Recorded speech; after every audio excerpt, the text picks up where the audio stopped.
Hi, it's John Milky Hi. and Sue McGarvey, your pervy friends here on Turned On with Sue and John. Let's get right to it. You've got a listener question, and of course, they are always welcome through our website, turnedonpodcast.com, or direct to Sue at sexwithsue.com. Someone looking for a man with a small penis. Yep. Question was, I need a guy with a small dick. Sex hurts with a big one. How do I advertise for it? And there is a small penis site. There is a dating site for people with small penises. And you'd be amazed at how many women are like remarkably like fine with that. I had a friend who, I had a number of clients, and I'm one of the few therapists online at the Sex and Sue site that has a lot of information about small penises because it's a really popular question. And I was telling a girlfriend of mine that I had this number of guys looking for partners, but they were worried that they had a small penis. And she's like, man, that would be great. I hope he's really good, with his tongue in his hands as well. And then I'd be over the moon. She said it hurts a lot of times. And she says, my favorite sex is anal. And I can't have somebody who's really big. She says, I'm all in for somebody with a small dick. So I think that a lot of people are really worried about it. However, there is a whole subculture of women who want that. There's also a group of men who want to be humiliated for their small penises. So if you've had a small penis Absolutely. and through that process have said, that time it has gone from being concerned and embarrassed to now being like a fetish. They really want to be humiliated and told about their small penis in order to maintain their erections. So Sue, I how would you define a small penis? What is a small All penis? right. So average erect is 4 to 6 inches, but it's now being closer to, 5 to 6 in North America, mainly because of the growth hormones in the meat and the milk. We have a lot of younger men that grew up, on all these hormones they feed animals to make them grow faster, who are hung, really hung.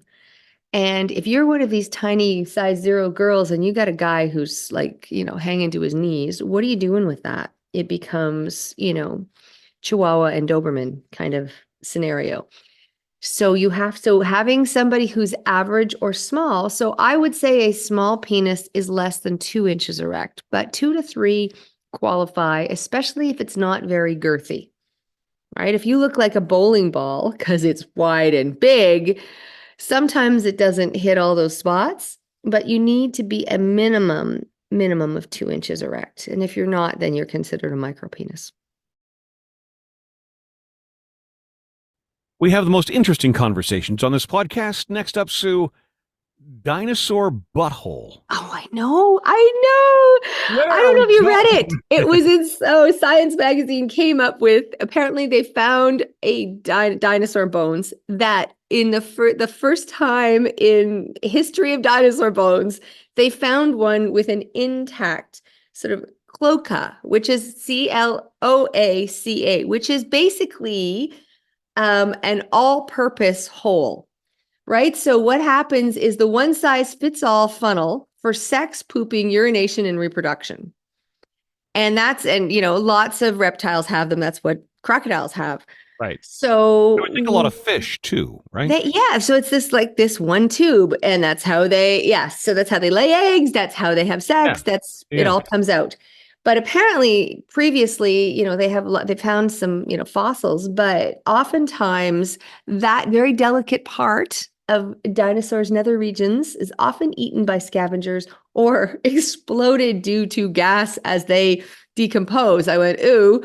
But apparently, what they're realizing is there were glands for scent and color changes, kind of like baboons. If you've ever seen a baboon in heat, like Yeah. I saw one at the zoo and I couldn't like it, like screaming and bright red. But If you've ever seen anal gaping, right. kind of, well, it's a lot like that, It actually. is a lot like that. It's a lot like that. Yeah. So that idea of having glands, so they weren't sure that, the dinosaurs showed fun, their fun little holes at people that changed color depending on when they were receptive to it. But they found fossilized dino privates. And I thought it was fascinating because how else do you know? How would you know? But apparently very much like this kind of got a little It's got like a little button on the top. It's kind of like a bulge. So that's where, and then it's a little slit. So just so you know, in case you've ever wondered what dinosaur, genitals look like, you've heard it here on Turned On with Sue and John. Hello, pineapple people. We're talking to you right now. A segment we call So You're a Swinger. Or you want to be, which happens a lot. I get a lot of questions. Go, Sue, I've been thinking about this. Questions about swinging. And there's a couple called Wanderlust Swingers. I think they're from Australia, but they have been over 30 different countries swinging. And they describe themselves as a socio-sexual or social swingers, and they want that mental and friendly connections before pants are off, right? Pants on before, they're off.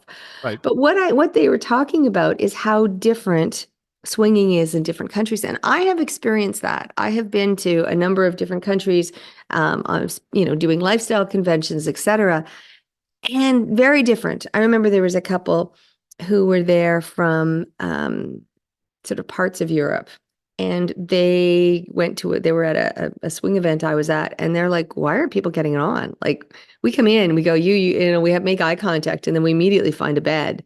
I'm like, ooh, we're Canadian. We're a lot more polite than that. We have a conversation. We may play pool. There we're may be, Canadians. We're followers more than we are leaders, right? well, they said, yeah. And when I went and I toured Cap d'Agde, which is we've talked about it briefly before, which is the nude community in the south of France on the French Riviera. I was there for 3 days. It was unbelievably expensive, but it was a very interesting place. So Cap d'Agde is a nude, and they have a beach, a nude, big, very famous nude beach. And at one end is sort of families. Middle is the gays, and at the other end are the swingers. And so if you're on that part, like, they're approaching you. And that was the time I was telling you I was reading my Kindle and I had guys around me jerking off. And I'm like, you're in my son, piss off. But the idea was that they had very different, like the German girls. Oh my God, the German girls. They were, anything goes, 5 guys at the same time, every hole, spit roasted, like the whole bit. And, the French girls were very, much more elegant about it. And I was just sitting wide-eyed in the corner going, holy shit, I am no longer in Kansas. Because in Kansas, it's more, it's certainly more sex than it is in Canada, where there's a lot more talking. But it is more about, what you look like and how your nails are and what clothes you wear, and it's a fashion show. And then you take your clothes off and you get a different outfit, and then you they were bringing duffel bags to the club. I'm like, I have like, if I can get one outfit that works for the evening, I'm doing well. It's ironic, isn't it? We're going to a swingers club and we're bringing multiple changes. Like 5, 6 changes of like skanky outfits and different shoes. And I'm like, wow, that's impressive. I love it.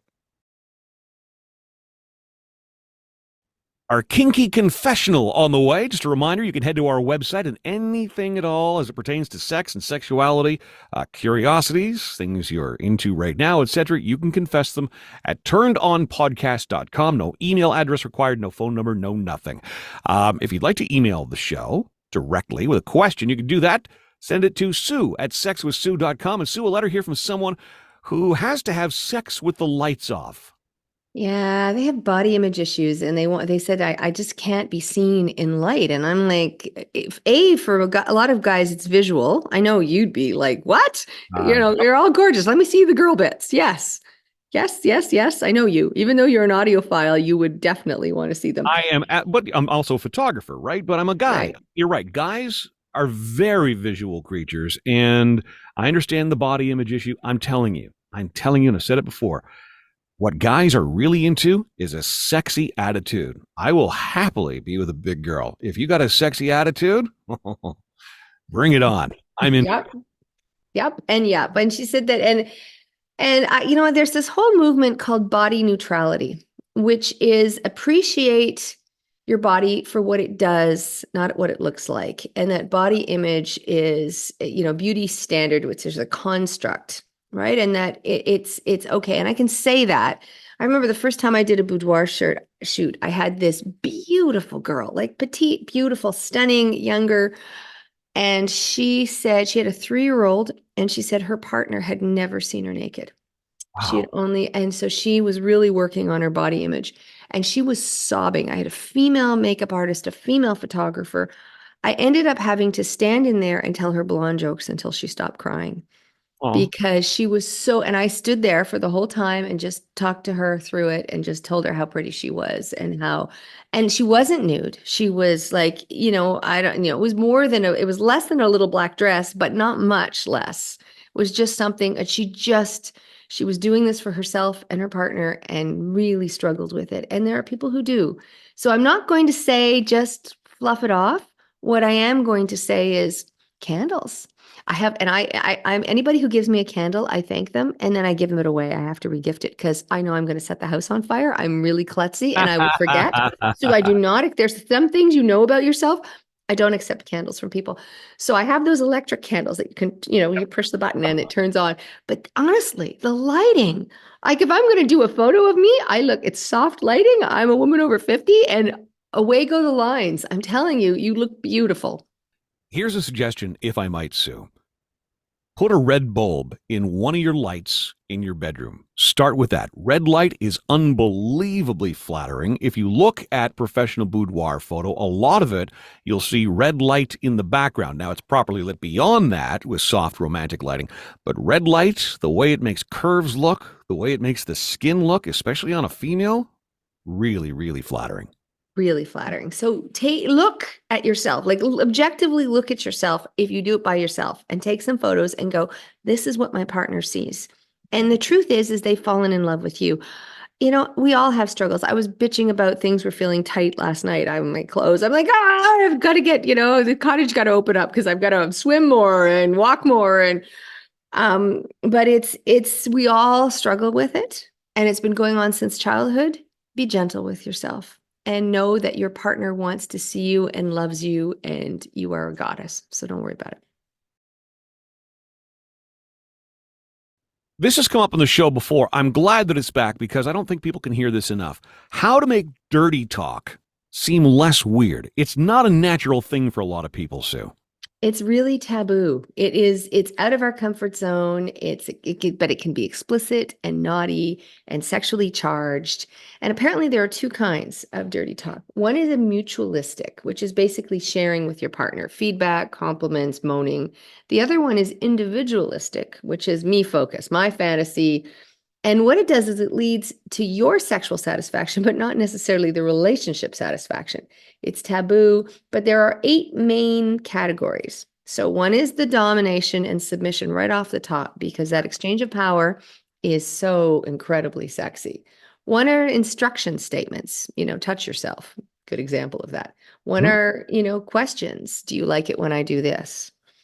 One is positive reinforcement. You're good at that. Oh, good girl, right? Others are intimacy, ownership. That's my hooch, right? Fantasy, which we've talked about, and reflexive. That's just when you go, the, Wake the neighbors. wake the neighbors. That's exciting. So how do you make it less weird? I'm glad you asked. Using phrases that turn you on to start. Right? Stress, that saying, don't stress about, every time I got to say something different. No, don't worry about it. You can say the same thing over and over again for a while. I like reading. I can read anything without a blush. Like you could give me the raunchiest passage. I can read it, no problem. And I may be able to read it in an intonation that turns you on. But it's very hard for me to I don't feel like I'm that good a creative writer. But if you can practice it, some people do it really naturally. You want to pause and start again because the pauses, right? It's about timing. And you want to debrief. And if all that fails, just start moaning. It's theater. Right. If you really want to incorporate dirty talk into your bedroom, it becomes theater. So you need to adopt that character. So you need to get past who you ordinarily are and all the bugaboos and all the obstacles you put in your way. And we talked just a few minutes ago about body image, for example. Put all of that aside. And if dirty talk is something you really want, you need to assume that character. So yeah, get reading. Who is this character that I'm going to develop in the bedroom? Get rehearsing lines. Get practicing these lines. because the more you do it, the more you get past that hurdle of this is awkward, this is weird, this is not how I was brought up, etc. If you'd like a great example, may I offer one, Sue? Oh, absolutely. On Pornhub, of all places, I discovered she's a pro dom. She's British, but you want to talk about theater? She's not ever naked. She's completely in control of her submissive at all times, and everything on all of her videos is her dialoguing and only her. So if you want to hear how a woman especially can really own it and really do some dirty talk, give a follow to Young Goddess Kim. I found her on Pornhub, but she's got OnlyFans. She's got a whole bunch of other things. Her website, I think, is Young Goddess Kim as well. A great example of how you can really get into a character and do some serious, sexy, dirty talk. Remember last week, Sue, I got in trouble, so to speak, from one of our listeners because I didn't say on your knees the week previous. Yes. And then last week I did. I'm not feeling it this week. I'm in a very submissive mood this week, by the way. Okay. So anybody who's a little dominant looking to put John across their knees, please reach out. I'll happily pimp him out. Oh, I am just, yeah. So collectively, listeners, on our knees. Yeah, that kind of works. Time for your Kinky Confessions, which, of course, you can get to us. Confess anything you want, completely anonymous at TurnedOnPodcast.com. First up, Goddess has informed me that I will remain in chastity until at least the middle of April. Before she left for work this morning, she informed me that I am to pleasure her after work using only my fingers. You could not possibly wipe the smile off my face. See? That's exactly... Yeah, that speaks to me. That's exactly the kind of mood I'm in. But chastity until April? Like, no. Like, I tried it for 4 hours on somebody and I'm like, ooh, how do you, like, they were chafing, they were sore, they were like, I don't want to hurt anybody. Well, then they're in the wrong device. If they're chafing, etc., then they're in the wrong device. Get them a different device. I could do till April. Could 100%. you? Sure. 100%? Yeah, 100%. it's hard to clean all those places, but yeah, as long as you get it taken off. Removable shower head and you're golden. Okay, or golden. Yeah. Or you can ask for certain permissions, I suppose, if you want Shower daily. Yes, clean boys are sexy. Clean boys are sexy. I'm sorry. Daily showers. Like I said, that really spoke to me. Okay. Well, I'll have to ask around and see how people feel about that. The truth is out. Milky's more of a switch than he is anything. Kinky confession number 2. It felt so deliciously naughty to be on my work Zoom call this morning, knowing I was dressed in panties, stockings, and heels. I'm a man, by the way. I think we gathered that. Underneath your table. Good for you. So, that's fun. I loved that you can do Zoom calls. I may or may not be wearing pants, but you could do that, right? Nobody knows. Well, now I'm curious. No. No, we're on Zoom. We're on Zoom calls. Yeah. Yeah. For a long time, especially when it's hot in the summer, man, I don't want to wear anything. But good for you. I love it. This is what the Kinky Confessional is here for. I know you couldn't tell your best friend that, but you can tell us, TurnedOnPodcast.com. Also, from the Kinky Confessional this week, my husband and I went to see a live band last night. After a few drinks, we were dancing, and she kissed me. It took me by surprise, but a while later, she put her arms around me, looked me in the eyes, and told me I was beautiful. She proposed that we all go home later and really make out in front of our husbands. I declined, but I woke up drenched this morning. I have to confess, it's all I thought about last night. Very hot. Yeah. Just to try and I like it's the part about tormenting your husbands. I think that's the fun part. Yeah. And I like that both are going to get tormented too. You had another interesting conversation with our friends at Eden Fantasies this week. Oh my God. I love Eden Fantasies. And they are I think, in globally, they are the sex toy company that are most concerned about their customers. They're not the Doc Johnsons and the Cal Exoticas that send up all this, that had all this trashy pink silicone stuff. They're really lovely. Anyway, a lot of them are based in, Eastern Europe and places like Moldova, and they're so sweet and so nice. And they were wanting me to talk to their customer service team of about 8 who answer questions. And they answer questions about, okay, my toy isn't charging anymore. What do I do? And which button does this? But they apparently get more than 50% of their questions are questions. So what do I do? I want to auto fellatio myself, and what do I do? And so you get a question like that, and they're legitimately asking for information about how do you do that. And sometimes there are penis extensions, and sometimes there are pumps and things you can increase your size, and sometimes there are different flavored lubes, and they know all about the products. What they wanted to do is basically be sensitive to everybody's different needs. And then they're just so charming. So you want to buy a product and ask their customer service things exactly how to use it. Apparently it comes with all these videos, and you can you can do different things to make sure that you are in the know and having the best possible experience with your toys, because their goal is for you to have the orgasm that most closely relates to your fantasy.